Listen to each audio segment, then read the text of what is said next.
আসসালামু আলাইকুম। কেমন আছেন সবাই? আশা করি ভালো আছেন। চলে আসলাম নতুন একটি রেসিপি নিয়ে। তা হলো গ্রাম বাংলার অতি পরিচিত একটি পিঠা। তা হলো রুট পিঠা।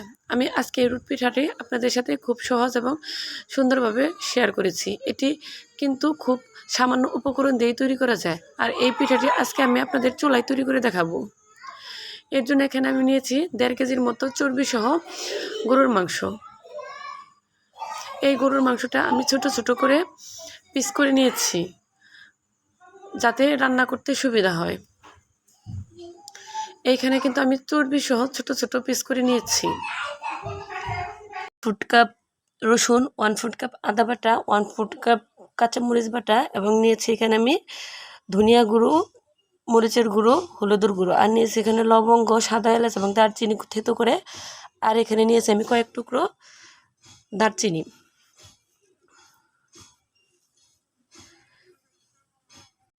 আর এখানে আমি নিয়েছি 1.5 কেজি পরিমাণ চাউলের গুঁড়ো।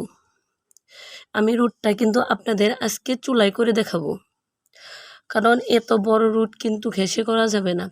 আমি আজকে রুট দিয়ে এইখানে আমি 1.5 কেজির মতো চাউলের গুঁড়া দিয়ে একটু বড় করে রুট পুরা দেব।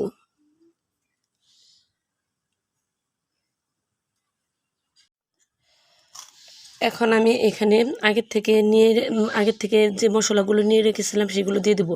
এই মশলাগুলো কিন্তু আমি মাংস অনুপাতে দিচ্ছি না, এগুলো আমি চাউলের গুঁড়ার অনুমাপে দিচ্ছি। এইখানে আমি একত্রে এখন মোটামুটি সব মশলাগুলোই ভালোভাবে এখানে সবগুলো দিয়ে দেব।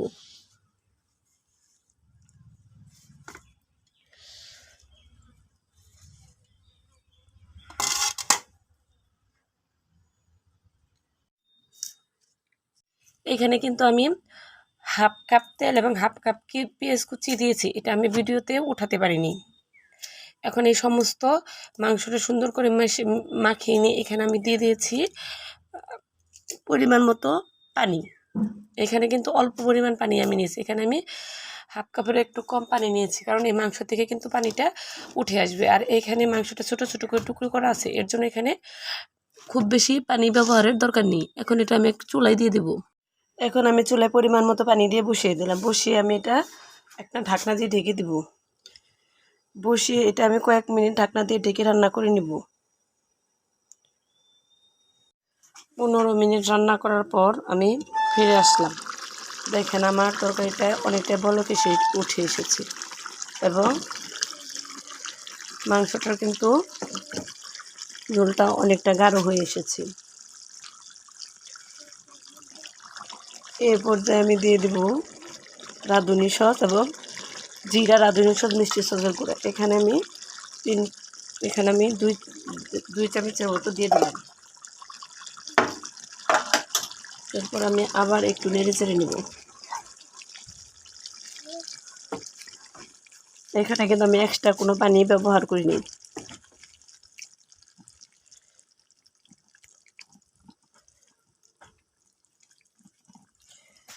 আমি আবারও এই ঝোলটা শুকিয়ে যাওয়া পর্যন্ত রান্না করে নিব। এই পর্যায়ে আমি মাংসটা নামিয়ে নেব। দেখেন আমার মাংসটা কিন্তু হয়ে গেছে এবং উপরে যা দেখতেছেন এগুলা কিন্তু তেল। এই পর্যায়ে আমি মাংসটা নামিয়ে নেব।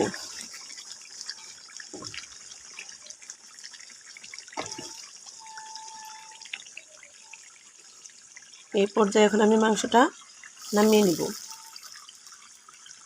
মাংসটা নামিয়ে আমি আগের থেকে যে চাউলের গুঁড়াটা রেখেছিলাম সেই চাউলের গুঁড়ার মধ্যে ঢেলে দেব।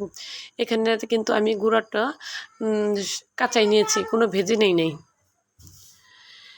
এইভাবে যদি আপনারা গুঁড়াটা কাঁচা দেন তাহলে রুটটা কিন্তু শক্ত হবে এবং মুচমুচে হবে। আর যদি বয়স্ক মানুষের জন্য রুটটা পোড়া দেন তাহলে অবশ্যই একটু ভেজে দেবেন, কারণ ভেজে দিলে রুটটা কিন্তু নরম হয়। এইখানে আমরা শক্ত রুট পছন্দ করি, এর জন্য আমি চাউলের গুঁড়াটা ভেজে দিইনি। আপনারা যদি নরম পছন্দ করেন তাহলে চাউলের গুঁড়াটা ভেজে নেবেন। এই ক্ষেত্রে ভিতরে নরম হবে, উপরে কিন্তু মুচমুচে হবে। আমি এইখানে এই আটাটা কিন্তু ভালোভাবে খেয়ে নিয়েছি। এই ঝোলটা কিন্তু গরম, তারপরেও আমি খুব সাবধানে আস্তে আস্তে এই তরকারির সাথে মাংসের ঝোলের সাথে আমি আটাটা মিশিয়ে নিয়েছি। এটা একটু সাবধানে করবেন। দেখেন এটা আমি কয়েক মিনিট মাখিয়ে নেওয়ার পরে এরকম ঝরঝর হয়ে গেছে। এখন কিন্তু আমার মাংসের ঝোলটা অনেকটাই ঠান্ডা হয়ে গেছে। এই পর্যায়ে আমি এখানে দিয়ে দিলাম কুসুম গরম পানি। এখানে আমি কুসুম গরম পানি নিয়ে ভালোভাবে মিক্সড করে দেব। এটা ভালোভাবে নেড়েচেড়ে মিক্সড করতে হবে। আপনারা দেখতেই পাচ্ছেন আমি কিভাবে নেড়েচেড়ে এটা মিক্সড করতেছি। এটা কিন্তু একটু হালকাভাবে ধীরেভাবে করতে হবে, একটু সময় নিয়ে করতে হবে। এটা ভালোভাবে নেড়েচেড়ে আমি আপনাদের বলে দেবো যে আমার এখানে কতটুকু পানি লেগেছে। দেখেন এটা কয়েক মিনিট ভালোভাবে এটা নেড়ে নিয়েছি। এখানে আমার এক কাপের বেশি পানি লেগেছে। এটা আমি ভালোভাবে নেড়ে নেওয়ার পর দেখেন এটা এইরকম হয়েছে গোলাটা। এটা বেশি পাতলাও হবে না এবং বেশি ঘনও হবে না। এই পর্যায়ে আমি চুলায় একটি কড়াই বসিয়ে নিলাম, যেহেতু আমি এটি মাটির চুলায় রান্না করব। কড়াইয়ের মধ্যে আমি পরিমাণ মতো তেল দিয়ে নিয়েছি। এখন দেখেন আমি দেখিয়ে দিচ্ছি যে আমি আগুনটা কীরকম নিয়েছি। চুলার ভিতরে আমি কাঠের ভুসি দিয়ে আগুন করে নিয়েছি। এখন আমি এই গরম তেলের মধ্যে দিয়ে দেব আগের থেকে গুলে রাখা আটাটা আমি ভালোভাবে সম্পূর্ণ ঢেলে নিব। এটা আমি ভালোভাবে কেচে তারপরে দিয়ে দিলাম। এই পর্যায়ে আমি হাত দিয়ে একটু সমান করে নিব। এটা হাত দিয়ে একটু করে সমান করে দিলেই হবে। এটা কিন্তু একদম প্লেন করতে হবে না, কারণ উপরে যখন আমি কলার পাতা দিয়ে দেবো এটা এমনিতেই প্লেন হয়ে যাবে। তারপরে এখানে আমি নিয়ে নিয়েছি কলার পাতা। এই কলার পাতার মধ্যে আমি দিয়ে দিয়েছি তেল। এখন এই তেল দিয়ে আমি কলার পাতাটা পিঠার উপরে দিয়ে দেব। এখানে আমি 2 খণ্ড কলার পাতা দিয়ে নিয়েছি, যাতে উপরে আমি যখন আগুন দিব তখন ছাইটা যেন পিঠার মধ্যে না পড়ে। এই জিনিসটা আপনারা খেয়াল করবেন। কলার পাতার মধ্যে যদি কোথাও একটু ছিঁড়ে থাকে তাহলে উপরে ভালো কলার পাতা দিয়ে দিবেন। এখন আমি এখানে দিয়ে দিব আগুন। এখানে আমি ওই যে চুলায় যে ভুসি দিয়ে আমি আগুন করে নিয়েছিলাম সেই আগুনটা এখন আমি উপরে দিয়ে দিব। দেখেন আমি উপরে ভুসি দিয়ে আগুন করে নিচ্ছি। এই প্রথম পর্যায়ে কিন্তু জালটা একটু বেশি দিতে হবে।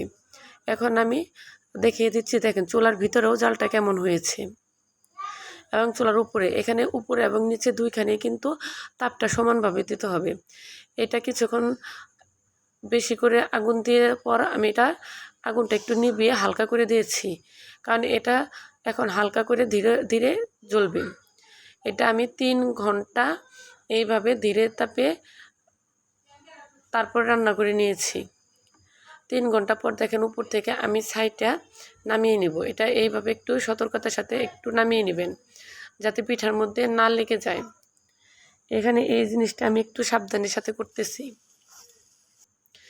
দেখেন আমার উপর থেকে ছাইটা কি সুন্দর নেমে গেছে এবং পিঠার মধ্যে কিন্তু একটু ছাইও লাগেনি এবং পিঠাটা আমার সম্পূর্ণ হয়ে গেছে। উপরের কালারটা দেখেন কতটা সুন্দর এসেছে। এখন পিঠাটা আমি নামিয়ে নিলাম। দেখতেই পাচ্ছেন যে আমার পিঠাটা কতটা পারফেক্ট হয়েছে এবং মাশাআল্লাহ কালারটা কতটা সুন্দর এসেছে।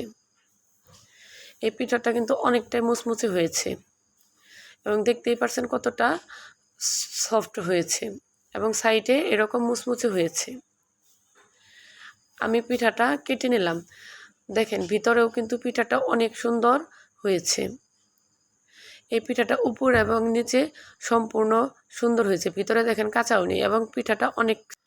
আপনাদের যদি আমার চ্যানেলটি ভালো লেগে থাকে অবশ্যই লাইক, কমেন্ট, শেয়ার এবং সাবস্ক্রাইব করে আমার পাশে থাকবেন।